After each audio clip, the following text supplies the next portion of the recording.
नमस्कार, स्वागत है आप सभी का आपके अपने चैनल द मॉडर्न वे में। क्लास 9 के बायोलॉजी का सबसे पहला चैप्टर है स्ट्रक्चरल यूनिट ऑफ लाइफ, या कुछ बुक्स में कुछ पब्लिशर्स इसको सेल के नाम से भी पब्लिश करते हैं। दो वीडियोस हम लोग ऑलरेडी देख चुके हैं।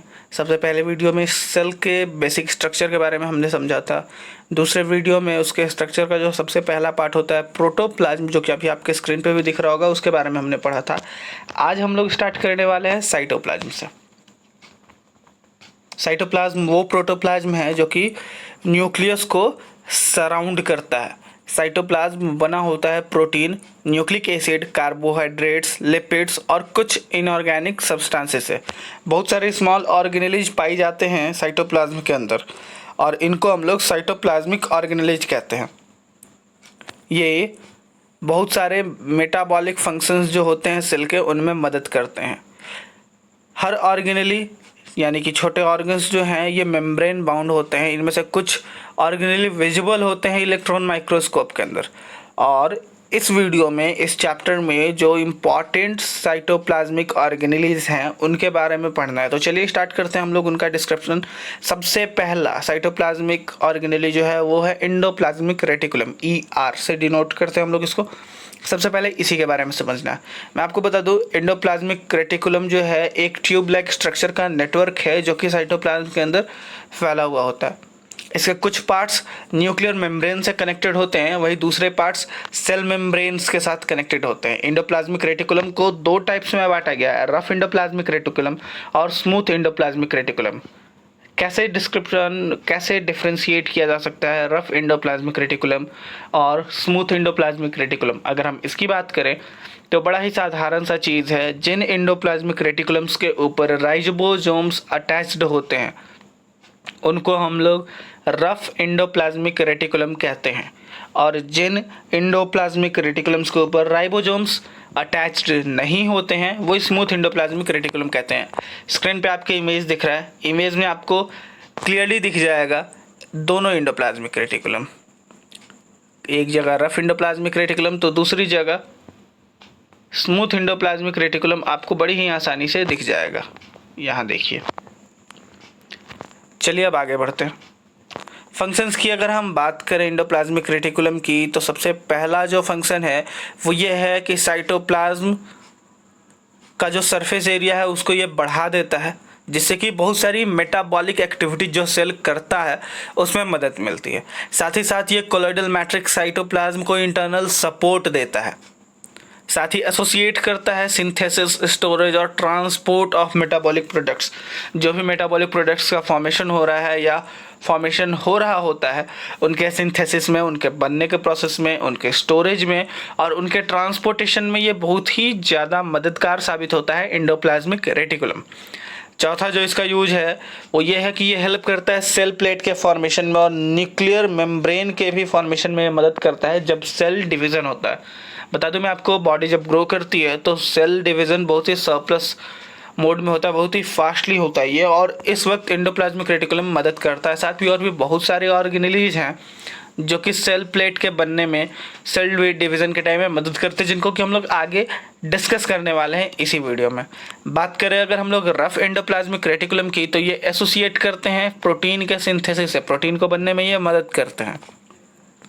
स्मूथ एंडोप्लाज्मिक रेटिकुलम की बात करें तो ये लिपिड्स को सिक्रीट करते हैं जो कि प्रोटीन को कंस्टिट्यूट करते हैं सेल मेम्ब्रेन्स के साथ, और इस प्रोसेस को कहा जाता है membrane biogenesis, SER। Smooth endoplasmic reticulum बहुत ही क्रूशियल रोल प्ले करता है हमारे बॉडी में इंटर होने वाले बहुत सारे पॉइजन्स और ड्रग्स को डिटॉक्सिफाई करने में। जी हाँ, मैं आपको बता दूं, एंडोप्लाज्मिक रेटिकुलम बहुत ही क्रूशियल रोल प्ले करता है हमारी बॉडी में इंटर कर रहे बहुत सारे पॉइजन्स और ड्रग्स को डिटॉक्सिफाई करने में। एंडोप्लाज्मिक रेटिकुलम के बाद जो अगला ऑर्गेनेली है जिसके बारे में हम लोगों को पढ़ना है वो है ribosome. Ribosome extremely small round bodies होती हैं जो कि या तो फ्री स्टेट में साइटोप्लाज्म के अंदर पाई जाती है या फिर एंडोप्लाज्मिक रेटिकुलम के सरफेस के ऊपर अटैच्ड पाई जाती हैं। ये बनी हुई होती हैं राइबोन्यूक्लियोप्रोटीन से। राइबोन्यूक्लियोप्रोटीन यानी कि राइबोन्यूक्लिक एसिड और प्रोटीन से मिलकर ये बनी हुई होती हैं। हम बात कर रहे हैं राइबोसोम्स के बारे में। अब अगर बात करें इनके फंक्शंस के बारे में तो मैं आपको बता दूं, इनका मेन फंक्शन होता है हमारे सेल जो कि प्रोटीन का सिंथेसिस करते हैं उनको एक प्लेटफॉर्म प्रोवाइड करना, राइबोसोम का एक मेन फंक्शन है। राइबोसोम के बाद हम लोग को पढ़ना है माइटोकॉन्ड्रिया के बारे में। माइटोकॉन्ड्रिया स्मॉल रॉड शेप्ड ऑर्गेनीज होती हैं जो कि साइटोप्लाज्म के अंदर बहुत ही लार्ज नंबर्स में पाई जाती हैं। हर माइटोकॉन्ड्रियन जो होते हैं वो दो मेम्ब्रेन से बाउंड होते हैं, पहला आउटर मेम्ब्रेन, दूसरा inner membrane. Outer membrane smooth होता है और इनर मेम्ब्रेन जो होता है वो क्रेस्ट, जिसको कि क्रिस्टे भी कहा जाता है, इंटरवल्स का फॉर्मेशन करते हैं और उसी में ये इनवर्ड डायरेक्शन में पुश्ड होते हैं। आपके स्क्रीन पे इमेज दिख रहा होगा जिससे आप समझ पाएंगे क्रिस्टे क्या होता है। माइटोकॉन्ड्रिया पोजेस करते हैं उन एंजाइम्स को जो कि नेसेसरी होते हैं कार्बोहाइड्रेट्स के ऑक्सीडेशन के लिए। ये जो प्रोसेस है वो एनर्जी रिलीज करता है एटीपी के फॉर्म में और इसी कारण से माइटोकॉन्ड्रिया को power house of the cell भी कहा जाता है। माइटोकॉन्ड्रिया के पास अपना डीएनए और राइबोसोम भी होता है। ये अपने प्रोटीन्स को खुद से सिंथेसाइज कर सकते हैं और इसीलिए इनको सेमी ऑटोनोमस ऑर्गेनेलिज भी कहा जाता है। मैं फिर से आपको बता दूं, माइटोकॉन्ड्रिया के पास अपने खुद के डीएनए और राइबोसोम्स होते हैं, इस कारण से वो अपने प्रोटीन्स को खुद से सिंथेसाइज कर लेते हैं और इस काबिलियत के कारण इन्हें सेमी ऑटोनोमस ऑर्गेनेलिज कहा जाता है। फंक्शंस की बात करें तो माइटोकॉन्ड्रिया एनर्जी प्रोवाइड करता है, जो भी हमारे living cells vital activities provide करते हैं, वाइटल एक्टिविटीज़ परफॉर्म करते हैं, उसके लिए जो एनर्जी की ज़रूरत होती है वो प्रोवाइड करने का काम होता है माइटोकॉन्ड्रिया का। माइटोकॉन्ड्रिया के बाद जो अगला ऑर्गेनेली है साइटोप्लाज्म के अंदर पाया जाने वाला, जिसके बारे में हम लोग को पढ़ना है, वो है गोल्गी बॉडी या फिर गोल्गी कॉम्प्लेक्स। इसका डिस्कवरी सबसे पहले कैमिलो गोल्गी ने किया था। गोल्गी कॉम्प्लेक्स या जिनको गोल्गी बॉडीज भी कहते हैं, ये बने हुए होते हैं स्टैक्स ऑफ फ्लैटेंड मेम्ब्रेन्स या फिर कहें फ्लैटेंड सैक्स, जिनको कि क्रिस्टेन भी कहा जाता है। इमेज आपके स्क्रीन पे दिख रहा है, आप देख के समझ सकते हैं किस तरीके का स्ट्रक्चर होता है गोल्गी बॉडी का। कुछ कॉन्स्पीशियस वैकल्स और क्लस्टर्स जो होते हैं, बहुत ही small vesicle bladder like structure जो होते हैं क्रिस्टन में, वो फॉर्म करते हैं। प्लांट्स में गोल्गी बॉडी को यूजुअली डिक्टोजोम्स कहा जाता है। फंक्शंस की अगर बात करें तो ये स्टोर, मॉडिफाई, पैकेज और कंडेंस करते हैं राइबोसोम्स द्वारा बनाए गए प्रोटीन्स को। राइबोसोम्स जिन प्रोटीन को बनाता है उनको स्टोर करना, मॉडिफाई करना, पैक करना और कंडेंस करने का फंक्शन जो होता है ये गोल्गी बॉडी करता है। दूसरा, सेल प्लेट बनाने में मदद करता है। सेल डिवीजन के टाइम में मैंने आपको बताया था एंडोप्लाज्मिक रेटिकुलम पढ़ाते वक्त कि और भी बहुत सारे ऑर्गेनेलीज हैं जो कि सेल प्लेट के फॉर्मेशन में मदद करती हैं। उनमें से एक ये गोल्गी बॉडी या गोल्गी कॉम्प्लेक्स भी है। They set aside digestive enzymes in tiny membranes bound vesicles which becomes lysosomes. Lysosomes के फॉर्मेशन में भी ये मदद करता है। साथ ही साथ ये शुगर्स को ऐड करते हैं कुछ प्रोटीन्स के साथ और उनको सिंथेसाइज करते हैं कुछ पॉलीसेकेराइड्स को सेल मेम्ब्रेन के लिए। ये भी एक बहुत ही वाइटल रोल प्ले करता है सेल में। गोल्गी बॉडी के बाद हमें पढ़ना है प्लास्टिड्स के बारे में। प्लास्टिड डबल मेम्ब्रेन्ड ऑर्गेनेलीज होती हैं जो कि सिर्फ और सिर्फ प्लांट सेल्स में ही पाई जाती हैं। ये यूजुअली स्फेरिकल या डिस्कोइडल शेप की होती हैं। इनका एवरेज साइज 4 से 6 म्यूमीटर का होता है। एक प्लास्टिड दो डिस्टिंक्ट रीजन्स ग्रेना और स्ट्रोमा शो करता है। ग्रेना स्टैक होते हैं मेम्ब्रेन बाउंड्स के फ्लैटेंड और डिस्कॉइड सैक्स जो कि क्लोरोफिल मॉलिक्यूल्स को कंटेन करते हैं। ये मॉलिक्यूल्स रेस्पॉन्सिबल होते हैं फूड प्रोडक्शन में फोटोसिंथेसिस के प्रोसेस से और इसलिए इन्हें हम लोग किचन ऑफ द सेल भी कहते हैं। मैं आपको दोबारा बता दूं, प्लास्टिड्स सिर्फ और सिर्फ प्लांट सेल्स में पाए जाते हैं। होमोजेनस मैट्रिक्स जिसमें ग्रेना एम्बेडेड होते हैं उनको हम लोग स्ट्रोमा कहते हैं। माइटोकॉन्ड्रिया की ही तरह प्लास्टिड्स के पास भी अपने खुद के डीएनए और राइबोसोम्स होते हैं। स्क्रीन पे प्लास्टिड का इमेज है, इमेज को ज़रूर देख ले। साथ ही अगर आप क्वेश्चंस को चैप्टर को नोट कर रहे हैं तो इमेजेस बनाना नहीं भूलिएगा। जो भी इमेज आपके स्क्रीन पे आ रहा है उनको बनाएं, क्योंकि बहुत ही बड़ा रोल प्ले करते हैं ये सारी इमेजेस। आपको सबसे पहली बात तो ये समझने में बहुत ज़्यादा मदद करेंगे, आप आसानी से हर बात को समझ पाएंगे। दूसरी, आपकी जो नोट्स कॉपी तैयार होगी वो बहुत ही बेहतरीन होगी, और जो भी मार्क्स वगैरह मिलते हैं उसमें आपके मार्क्स को अच्छा करने में ये बहुत ज़्यादा मदद करेंगे। चलिए अब बात कर लेते हैं प्लास्टिड के टाइप्स के बारे में। तो प्लास्टिड 3 तरह के होते हैं, पहला ल्यूकोप्लास्ट, उसके बाद क्लोरोप्लास्ट और तीसरा है क्रोमोप्लास्ट। ल्यूकोप्लास्ट कलरलेस प्लास्टिड्स होते हैं, ये फूड को स्टोर करते हैं स्टार्च, प्रोटीन और लिपिड के फॉर्म्स में। क्लोरोप्लास्ट ग्रीन प्लास्टिड्स होते हैं जो कि क्लोरोफिल को कंटेन करते हैं। ग्रीन लीव्स जो होती हैं उनमें ये क्लोरोप्लास्ट्स पाए जाते हैं। क्रोमोप्लास्ट्स की अगर बात करें तो ये वेरियसली कलर्ड प्लास्टिड्स होते हैं, ये मेनली पाए जाते हैं फ्लावर्स और फ्रूट्स में। फंक्शंस की बात करें तो सोलर एनर्जी को ट्रैप करके ग्रीन प्लास्टिक्स फूड को मैन्युफैक्चर करते हैं फोटोसिंथेसिस के प्रोसेस के थ्रू। क्रोमोप्लास्ट जो है वो बहुत सारे फ्लावरिंग प्लांट्स को अलग अलग अट्रैक्टिव कलर्स देने के काम में आते हैं। साथ ही साथ ल्यूकोप्लास्ट प्रोटीन, स्टार्च और लिपिड यानी कि ऑयल के स्टोरेज में मदद करते हैं। यह था प्लास्टिड, एक ऑर्गेनेली जो साइटोप्लाज्म के अंदर पाया जाता है प्लांट सेल्स में।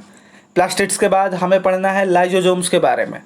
ये sac like small spherical single membrane bound vesicle contains होते हैं जो कि एंजाइम को कंटेन करते हैं।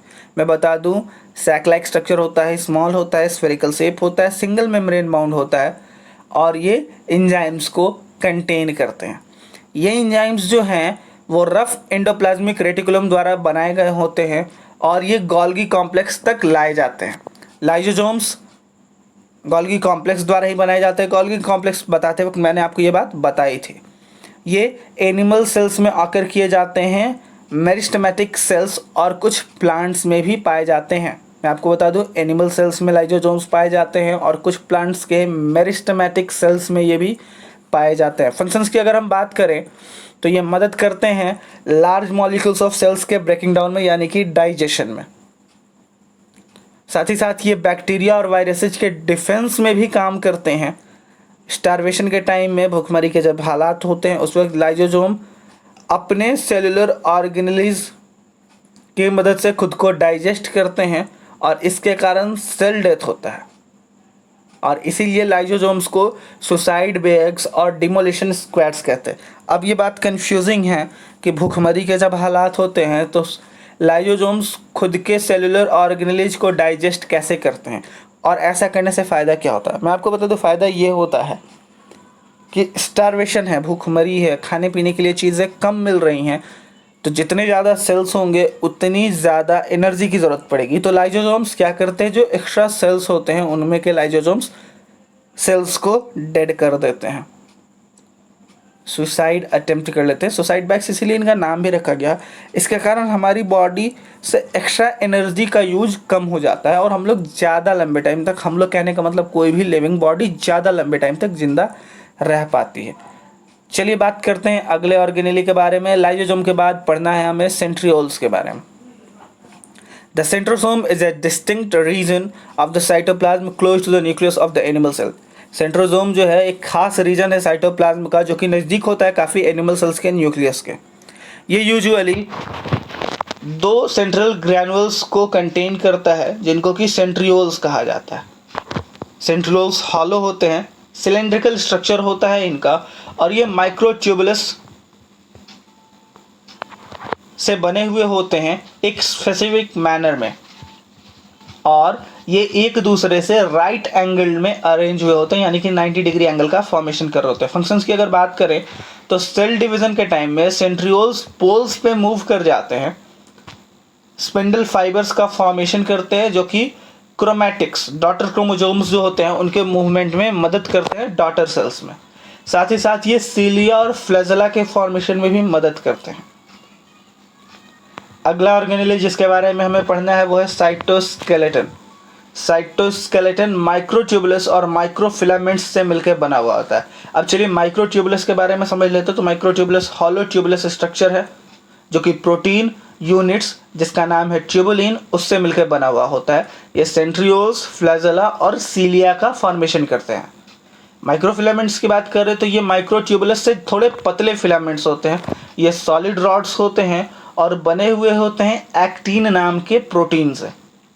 अगर हम अब साइटोस्केलेटन के फंक्शन की बात करें तो ये काम करता है स्ट्रक्चरल सपोर्ट देने का। सेल को ये एक स्ट्रक्चरल सपोर्ट देता है, साथ ही साथ सेल को मॉडिफाई होने में मदद करता है। सेल मूवमेंट जैसे कि अमीबॉइड मूवमेंट जो कि अमीबा में देखने को मिलता है, इन चीज़ों में मदद करता है साइटोस्केलेटन। साइटोस्केलेटन के बाद अब हमें पढ़ना है वैक्यूल्स के बारे में। वैक्यूल्स के बारे में पढ़ेंगे तो वैक्यूल्स छोटे भी हो सकते हैं, बड़े भी हो सकते हैं। ये ऑर्गेनेल्स जो होती हैं ये भरी हुई होते हैं लिक्विड या सैप, और ये मेम्ब्रेन बाउंड होते हैं। एनिमल सेल्स में वैक्यूल्स छोटे साइज के होते हैं और नंबर में इनका कम होता है। इनका नंबर प्लांट में मौजूद वैक्यूल्स से कम होता है। कुछ प्लांट्स में सिर्फ एक बड़ा वैक्यूल प्रेजेंट होता है। Major portion of plant cell जो होता है वो वैक्यूल से ही कंटेन्ड होता है। मैं आपको बता दूं, ये लगभग सेल वॉल्यूम का 90% ऑक्यूपाई कर देते हैं। वैक्यूल्स जो हैं ये कॉन्ट्रासाइल यानी कि कॉन्ट्रैक्ट भी होने लायक हो सकते हैं या फिर नॉन कॉन्ट्रासाइटिल हो सकते हैं, यानी कि वैसे वैक्यूल्स भी हो सकते हैं जो खुद को कॉन्ट्रैक्ट कर सकते हैं, या कुछ वैक्यूल्स ऐसे भी हो सकते हैं जो खुद को कॉन्ट्रैक्ट नहीं कर पाते होंगे।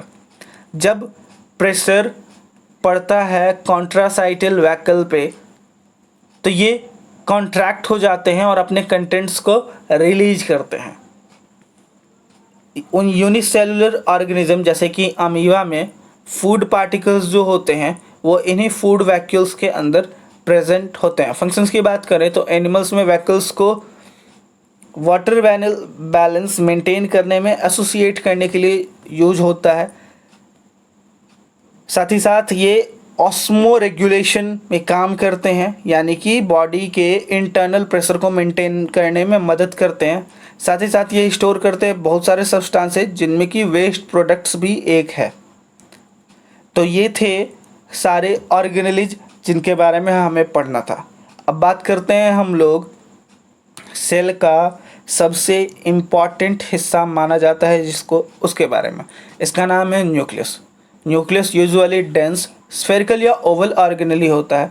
एक यंग सेल में ये सेंट्रल पोजीशन ऑक्यूपाई करता है, लेकिन एक मैच्योर सेल में जब वैक्यूल का फॉर्मेशन हो जाता है तो ये एक साइड में शिफ्ट हो जाता है।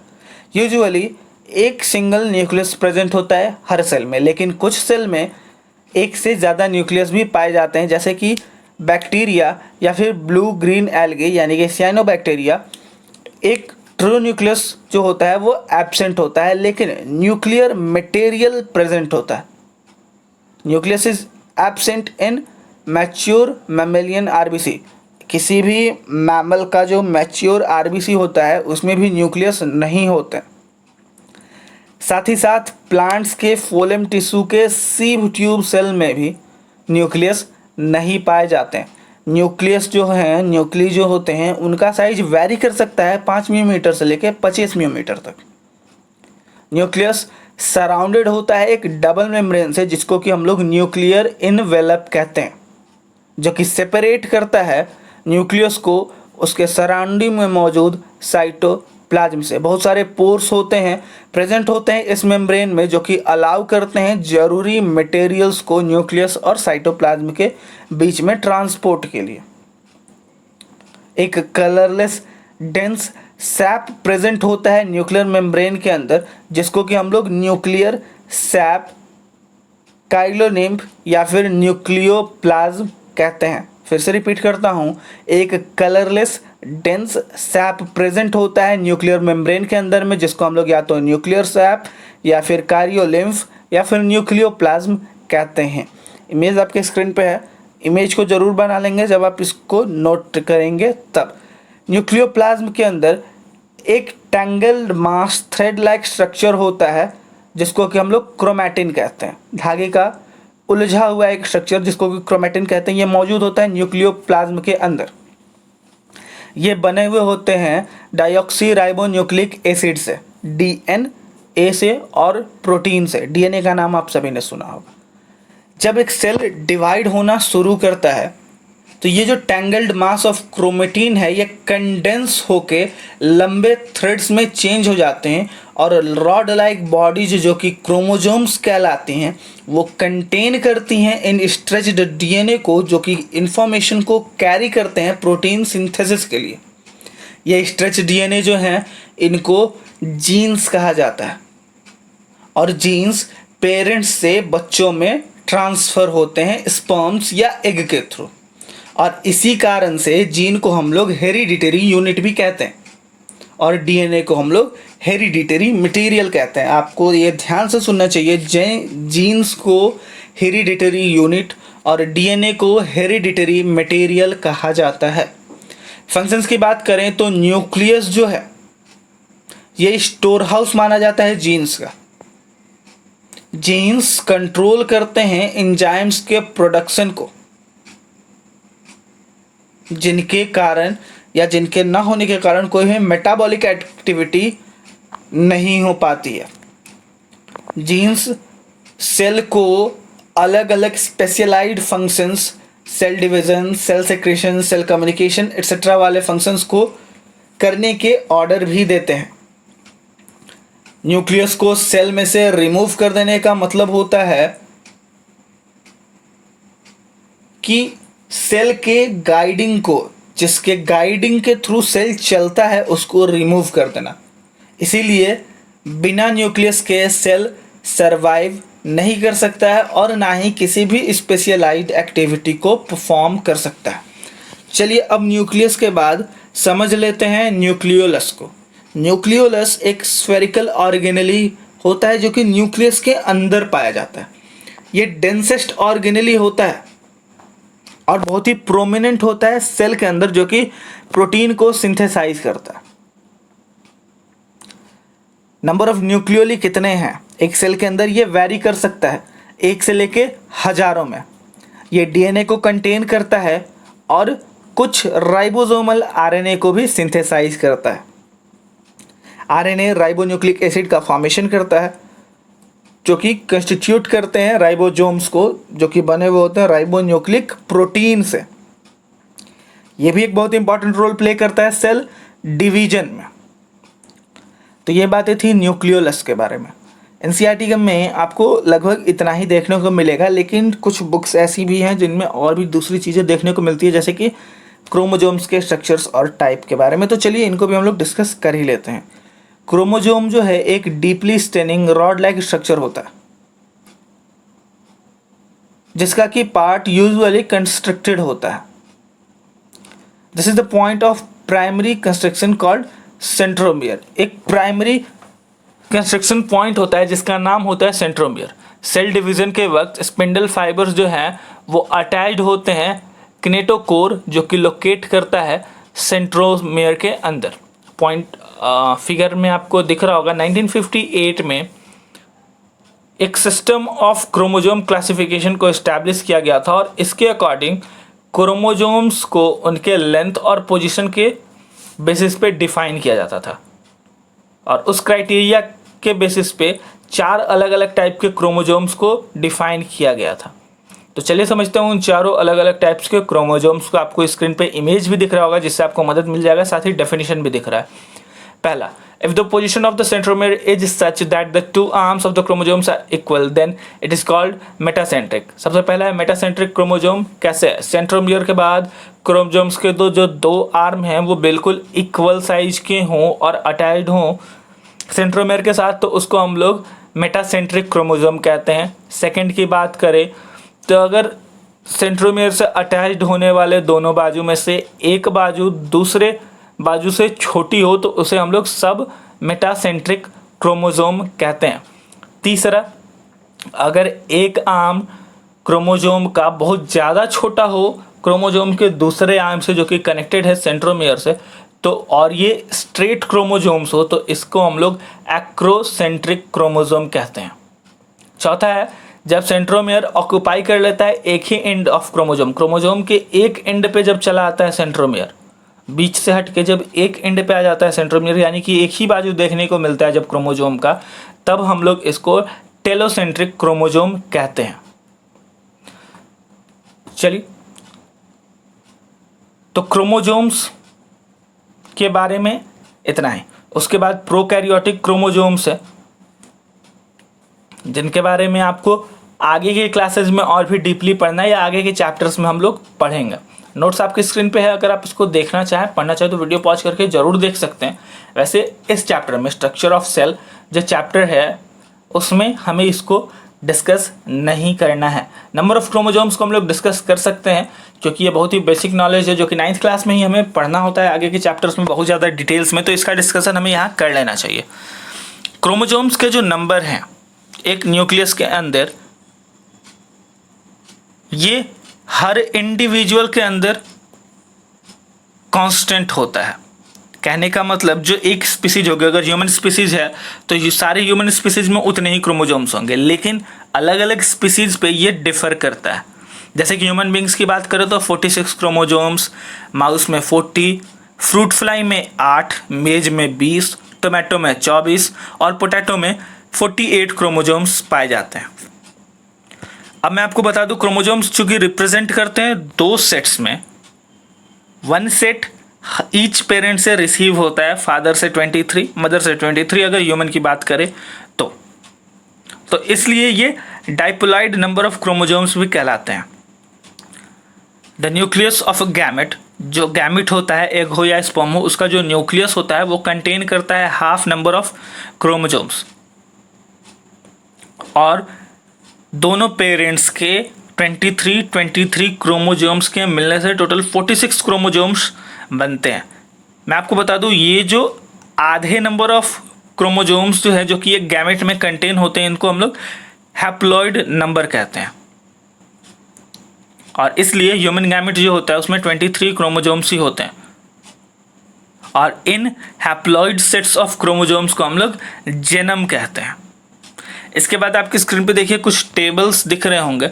सबसे पहले में अपीयरेंस ऑफ सेल ऑर्गेनेलिज को डिस्क्राइब किया गया है,